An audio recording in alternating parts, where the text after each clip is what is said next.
Good morning मैंने तो आज सकाल सकाल उठू उठूना मोर लेट हो जाता कारण मो मुंड जोरे पेन होता। तो बाबू जाकि किचन रूम देखले कि बासमती चाउल अच्छी तो बाबू कहले कि आज टी बिरियानी तो मुझे फटाफट आसिक राइस बसई दी पियाज कटाकटी करदी छाणी देती। तो पियाज छाणी सारापर मसला सब ये कटाकटी बटाबटी करके रखीदी। चिकेन को मुझे तेल फास्ट भाजी देती कारण मैंने यहाँ तेल भाजीदे से बास्नाटा भल आसो मैंने जल्दी सीझीज।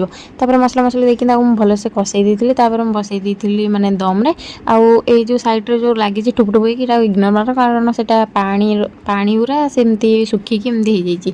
तो बिरियानी आमर हो जाता मुझे बाड़ी देती बाबू कहले जल्दी जल्दी बाढ़ भोक लगे आम दिजन खाई देलु। तो मोर बहुत दिन मैंने जेतु मुझे गाँव आसला दिन ठूँ आंब देखिए आसी तो मोर इच्छा होता मैंने कंचा आंब खाइबू। तो बाबू के मो मन कथा चाहिए से भटासकिना नहीं पलि आसते कंचा आंब 4टा तो सागे सागे मुझे काटिकी लंका लुण देकी खाई दी। बाबू आज जाते मार्केट तो मुझे पचारि कुआड़े बाहर तो से कहले कि मो मार्केट आसूँ तो से मार्केट जाकि फ्रिज नहीं पलि माने से जो जिनसा आनुँच मत बिल्कुल भी जड़ा ना। तो आप जानते हैं मैंने आमर कूलर आसी तो सागे सागे फ्रिजटा भी नहीं पलि आसे।